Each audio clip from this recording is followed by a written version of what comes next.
Povo de Deus, sejam todos muito bem-vindos. Eu gostaria de que você abrisse a sua Bíblia em Romanos capítulo 12, versículo 9. Nós vamos resumir a mensagem ministrada no último domingo na igreja. Romanos capítulo 12, versículo 9, assim diz a palavra do Senhor. O amor deve ser sincero. Odeiem o que é mal, apeguem-se ao que é bom. E o tema da nossa mensagem hoje é justamente informar que o amor de Deus transforma as pessoas.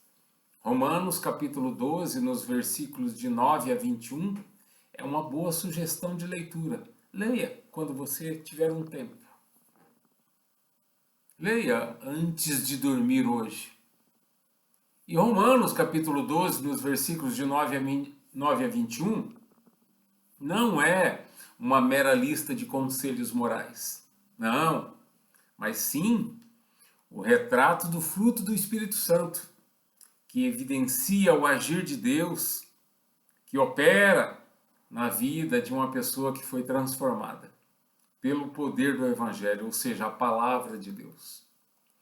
Portanto, a nossa resposta deve ser gratidão a Deus. E agora, uma vida de santidade é a resposta que nós emitimos ao Senhor. Obediência à maravilhosa graça de Deus que nos alcançou, que nos foi concedida em Jesus Cristo. E o texto é justamente a evidência do amor fraternal. Romanos 12, de 9 a 21, evidencia o amor fraternal como o princípio unificador que sustenta as relações. E veja como o amor deve ser a fundação de nossa conduta e como ele deve manifestar-se em nossa vida diária para a glória de Deus. Primeiro, a base do amor: sinceridade e bondade. O texto assim diz. Romanos 12, 9. O amor deve ser sincero. Odeiem o que é mal. Apeguem-se ao que é bom. O apóstolo Paulo inicia aqui com um imperativo crucial. E ele informa, olha, o amor deve ser sincero. Portanto, não o amor fingido. Portanto, não o amor hipócrita. Seja o amor sem hipocrisia. Seja o amor não fingido. O amor deve ser sincero. Em um mundo onde muitas vezes as pessoas fingem amar, usam máscaras visando interesses pessoais, os cristãos, por sua vez, precisam exercitar o amor de maneira sincera, de maneira autêntica. Amém? Apegando-se ao que é bom, ou seja, os cristãos devem estar ligados, conectados ao que é bom, o que é justo, o que é santo.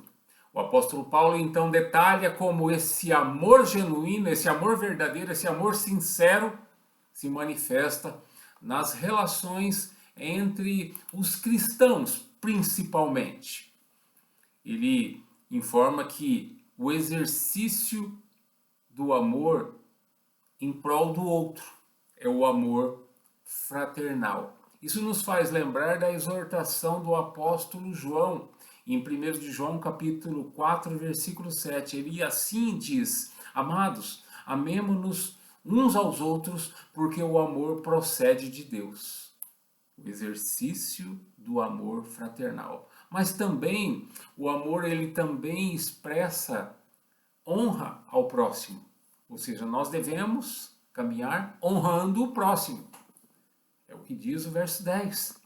Isso é humildade em ação. Significa que nós precisamos ajudar as pessoas. Significa que nós precisamos nos importar com as pessoas, com as suas necessidades, com as suas lutas pessoais.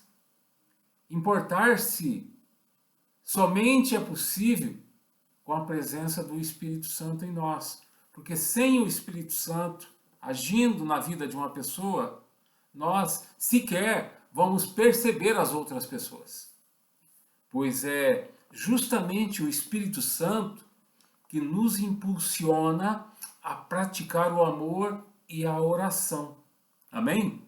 O apóstolo Paulo nos informa que o amor cristão vence o mal. No verso 14 ele nos informa que o amor cristão vence o mal abençoando aqueles que nos perseguem ao invés de amaldiçoar. No verso 15 ele nos informa que o amor cristão alegra-se com os que se alegram e também chora com os que choram. No verso 17, ele também nos informa que o amor cristão não retribui a ninguém mal por mal. No verso 18, ele nos informa que o amor cristão esforça-se para viver em paz com todos. No verso 19, ele nos informa que o amor cristão faz com que a gente se entregue ao Senhor como dono das nossas causas, aquele que é o justo juiz, aquele em quem nós confiamos, que nós descansamos e nós reivindicamos em oração as nossas justiças, aquilo que nós queremos que seja feito em nosso favor. Pois o Senhor Jesus, ele nos informa que a palavra de Deus é: minha é a vingança, eu é quem retribuirei. O exercício do amor, portanto, ele se dá pela compaixão. Se o seu inimigo tiver fome, dê-lhe de comer. Se tiver sede, dê-lhe de beber. Dica de ouro: não se deixem vencer pelo mal, mas vença o mal com o bem. É o que diz os versículos 20 e 21 do nosso texto. Então aqui o apóstolo Paulo ele nos apresenta o aspecto mais radical do amor. A forma como os cristãos lidam com os que os perseguem, como os inimigos e também com o mal do mundo. Verso 14, o apóstolo Paulo fala que nós devemos abençoar aquelas pessoas que nos perseguem. Abençoar e não amaldiçoar. Este é um dos ensinamentos mais desafiadores do Evangelho. Isso é a essência do Sermão da Montanha pregado pelo Senhor Jesus Cristo. Mateus 5,44, Jesus nos orienta dizendo: orem pelos que vos perseguem. Amem os vossos inimigos.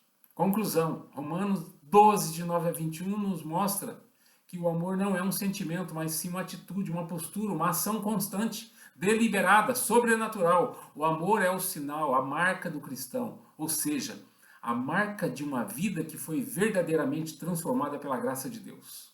E agora começa a colocar em prática isso. Que a verdade desse texto nos desafie a examinar o nosso coração, as nossas ações, as nossas intenções, e que Deus nos ajude. Que o nosso amor seja um reflexo do amor de Deus por nós em Jesus Cristo.